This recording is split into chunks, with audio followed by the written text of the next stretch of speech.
Assalomu alaykum, hurmatli televizor ko'ruvchilar, yaxshimisizlar? Dunyo Uyg'ur Qurultiyi Tor televiziyasi Uyg'ur ovozi suhbat programmasiga xush keldinglar.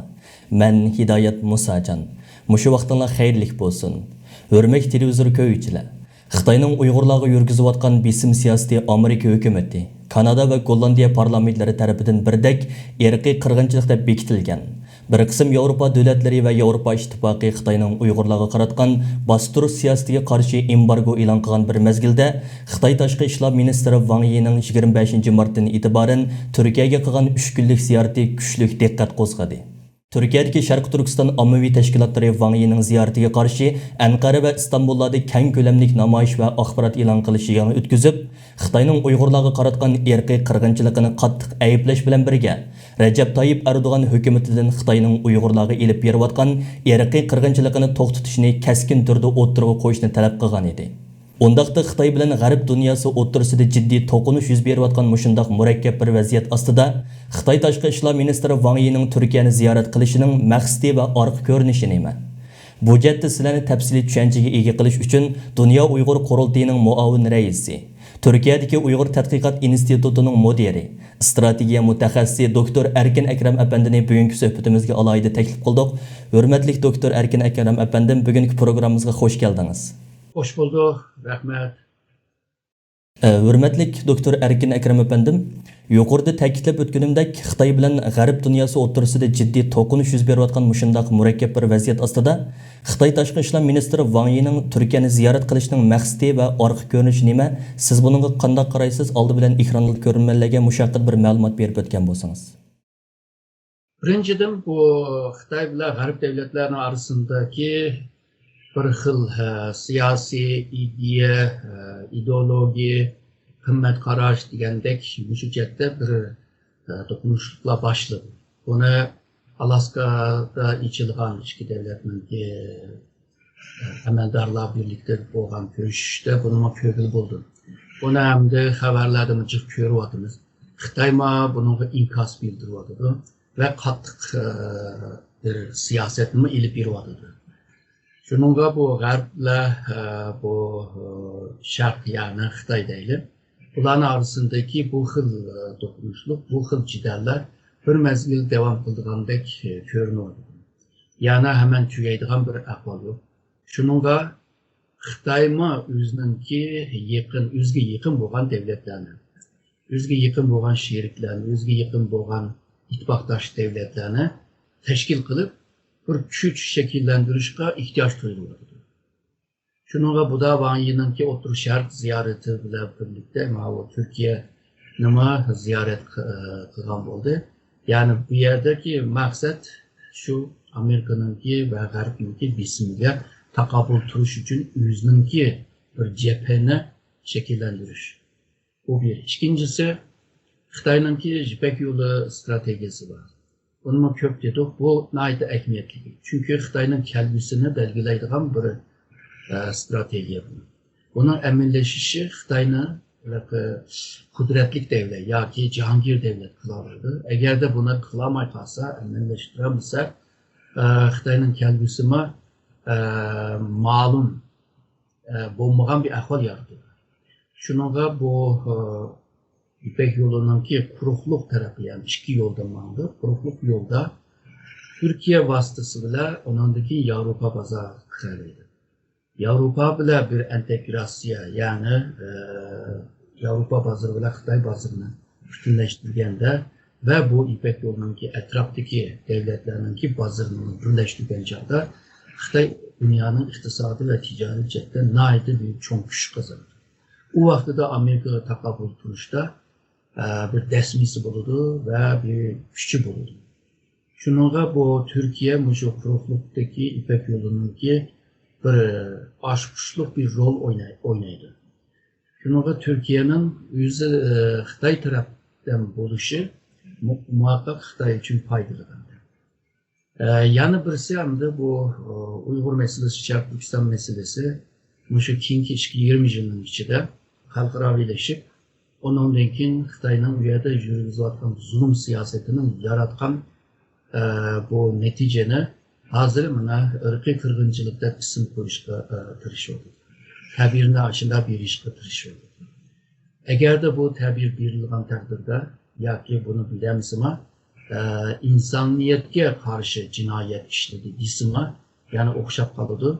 Yani Xitay'ınki namusisiydi, obraz bozuldu. Bunu tüztüş için Xitay nurgun güç sərf kılışka toğru keldi. Çünkü bu namını bozgandan ki onu tüztüş onay bulmaydı. Gerçi nurgun bu terakkiyette devam kılıvatkan bazı devletler Xitay'ını kollagan bile, eğer de Xitay'dan menfaat tapamagan jardımı Xitay'dan ayrılıp keliş mümkün. Yani jığıp kelgen çağda Uygur meselesi Xitay'nın oylagançılık yoki parast qilgançılık bo'lmadi. Qanday bo'lmadi deganda nayda cho'ngib ketdi. Yani Xitay'nın kontrol qila oladigan bir bisim ishlatsalar to'xtata oladigan yoki cheklalaydigan bir nuqtadan o'tib ketdi. O çeklemeden sızıktan o'tib ketdi.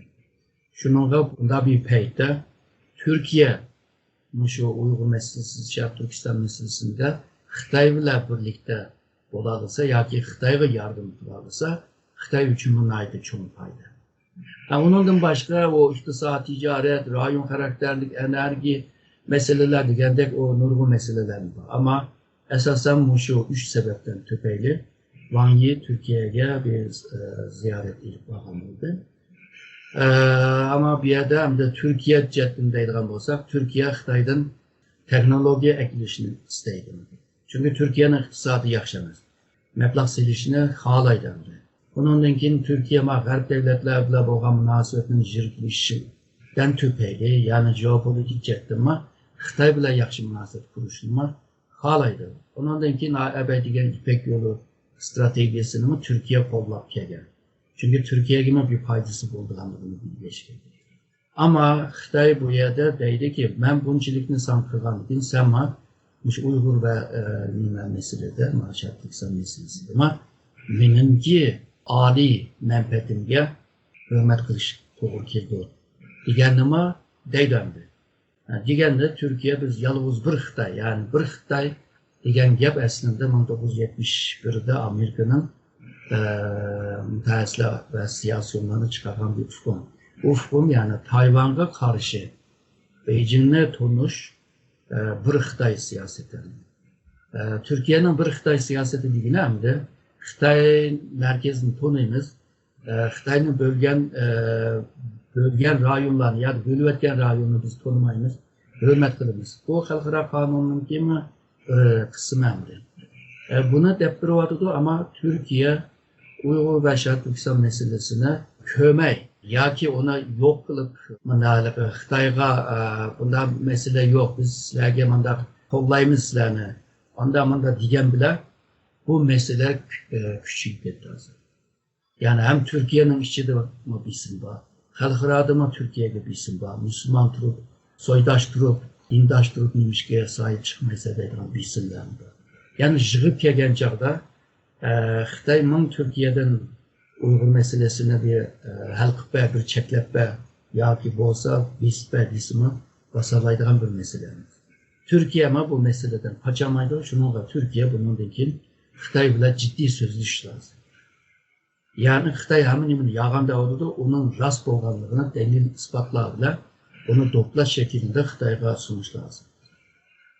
İkincisi, Uygur meselesinden qichish bir yerga bağlı bo'lmaydi. Qaşmay turib bu meselelerini hal qilishga to'g'ri keldi. Oldimizdagi yillarda hozir men davatgan bu Uygur ve Şarkı Türkistan meselesinde talash tartishlar ikki davlatlar orasida devam qildi deb o'ylayman. Jığıp kelgen çağda hem de her iki devlet için muhim bir ziyaretti. Bununki muhimliğinki yanı bir kısmı hem de Wang Yi kelgenliğin akısı da şu Xitay reisi Xi Jinping'in Türkiye ziyareti buluş mümkün. Ki müzakirler değil oldu, Türkiye'nin düştü. Zaten davet kıldı kemedi. Türkiye'nin her taraf, Türkiye'ninki hoşun devletinin hem tarafını ziyaret kıldı ama şu Türkiye kemedi. 2013'ten beri. Bir kıtım kelişi o bir yığın katmış, resmi ziyaret olmadı. Şununla Xi Jinping'in kelişi Türkiye için mühim çünkü Xi Jinping kelse ebekmen diye nurgun proje bile kilidi, Türkiye'ye kamçılık meblağ sağladı, kamçılık gelmeleri ekilidi. Türkiye'ninki ya şu Kanal İstanbul deymiz, Tümür yol deymiz, Kömürkan deymiz, enerji cepte misalda yadro santral meselesi var. Xitayning məbləğçilik qılarını gedib 4-cü santral. Şuna oxşaş nurgun mesele şu Xi Jinping'in kilişiyle iniqlanıdı diyəşkə Mao Taşqı İşlər Ministri Wang Yi'nin kilişi bir kayda yani diplomatik kaydada onun aksında devletin reisleri kilidi. Şununla ma ziyaret, ma cettin bilen Türkiye için moyun. Köptün köp rahmet hürmetlik Doktor Erkin Ekrem efendim. Yuqorida siz hamda ikki davlatning kelajagining texnik parlaq bo'lishi uchun bir-birisiga bo'lgan qo'llashga oid ehtiyoji bor degan ma'noda o'zingiz fikrini bayon qilib o'tgan bo'ldingiz. Endi sizga ma'lum Xitoy tashqi ishlar ministri Wang Yi Turkiyada ziyoratda bo'layotgan 26 mart kuni Xitoy hokimiyati Yevropa ittifoqi, Amerika, Kanada va Angliyaning Uyg'ur qirg'inchiligi bilan shug'ullangan Xitoy amaldorlari va organlarini jazolash haqida 22 mart olgan o'rtaq qarordan o'chilish maqsadida Angliya Konservativlar Partiyasining sobiq rahbari Ian Duncan qatorliq 9 nafar shaxsga va Angliya Konservativlar Partiyasi kishilik huquq komiteti ve şunun bilan birga xalqaro Uyg'ur sud kollegiyasining o'z ichiga olgan 4 o'ringa yomoniyat bilan ig'vo tarqatgan, yolg'on uchur tarqatgan degan bo'hton bilan jazo yurgizganligini e'lon qildi. Siz buni qanday qaraysiz? Xitoy bir chetdan o'zininki cho'ng davlat bo'lganligini, qudratli bir davlatga qarab manganligini, shuningga qolgan davlatlar uningga hurmat qilishini, biat qilishini istayotdi. Shuningga misolga Alaskadagi yig'indima Xitoyninki shu partiyaninki tashqi ishlarga mas'ul bo'lgan Yang Jiechi shuni dedi: "Sizlarning Xitoyni tanqid qiladigan salohiyatinglar yo'q. Sizlar kuchinglarga qarab onundakin gap qilinglar" dedi. Ya'ni men kuchlik, sizlar tanqid qilolmaysizlar dedi. Bu bir.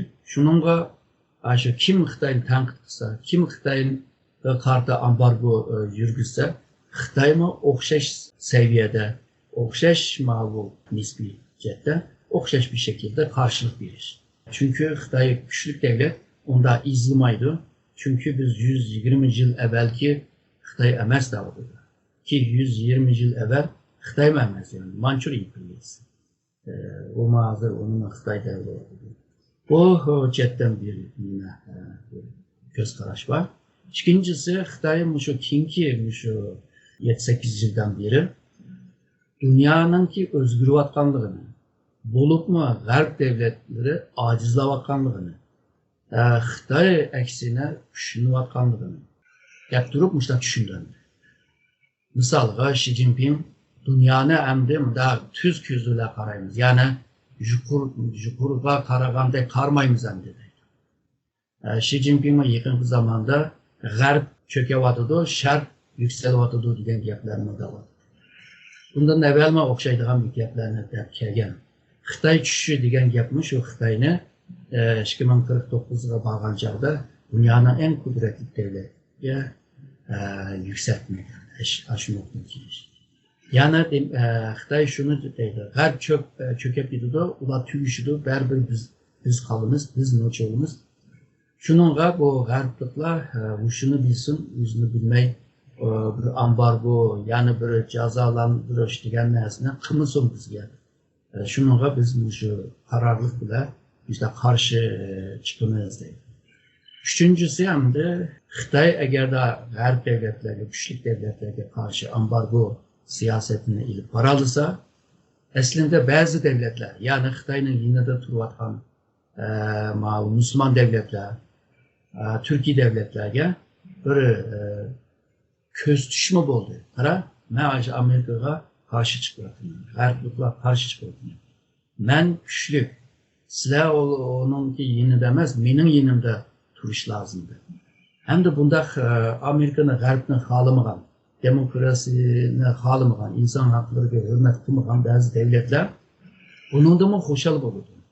Ahiri şu bizni tanqid qilib yurgan şu g'arbliklarga taqabul turaylaydigan, tishini ko'rsatib, vaqiralaydigan bir Xitoy mana o'tirib chiqdi.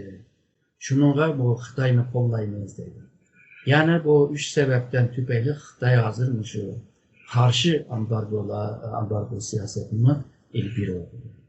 Hem de Xitay bilen mavi G'arbning arasındaki bundaq to'qinishlar jang demayli de bir-birisiga mushundaq ambargo siyosetini mang'ursa ertesi hem de münasebetler bundan yıkın bulamaydı. Çünkü nurgun adamga jazo bergandan bularning ichida milletvekili bor, mutaxassislar bor, xil adamlar. Shu Xitoyni tanqid qilsag'achqa, Hong Kong Tayvan meselesinde gap sag'achqalar jazo beriladi. Misalga Germaniyada ataqlı düşünce ambarıma akıl ambarı vardı.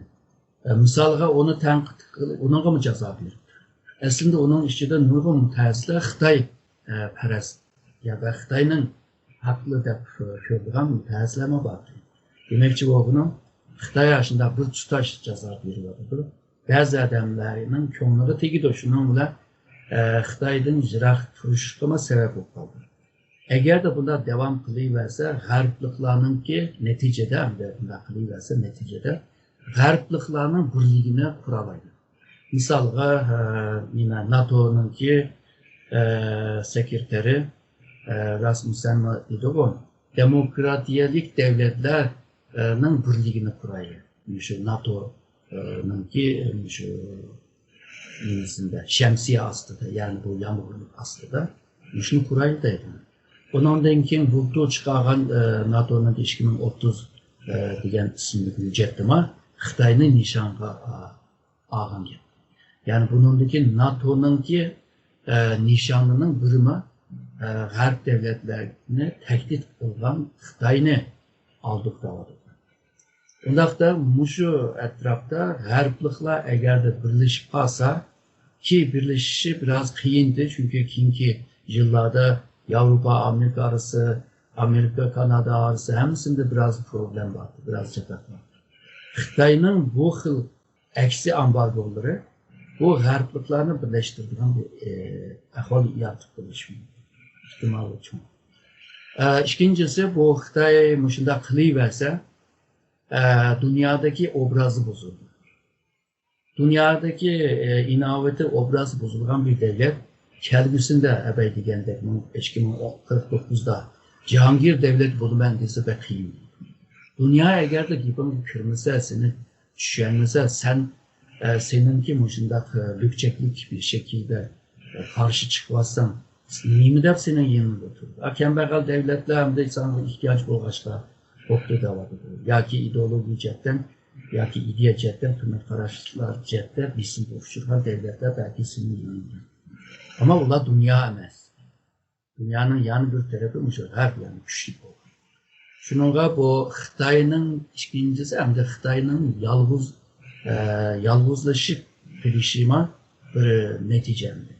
Üçüncüsü bu G'arblar işte katlık ciderlerini çıkaran takdirde Şarkı Türkistan ve Uygur meselesi mi dünyanınki en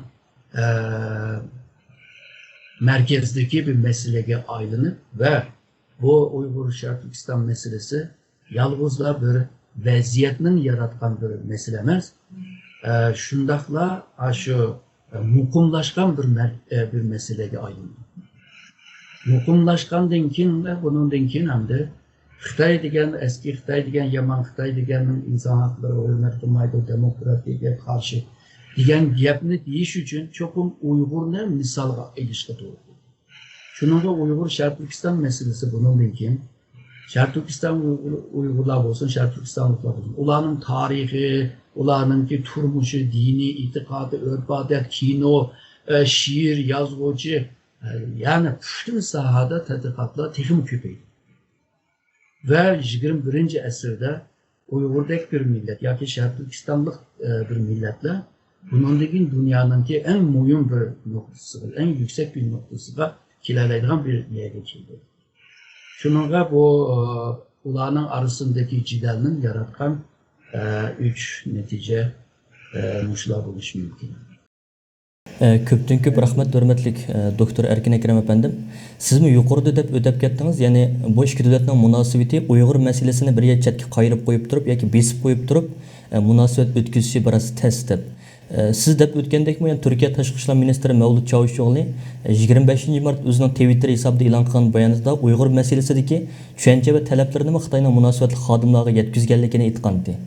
Yani bu ko'rishning tafsiloti haqida bir ma'lumotingiz bormi va yoki qaysi shaklda Uyg'ur masalasini Xitoy tarafga Turkiya hukumati bildirgan bo'lishi mumkin?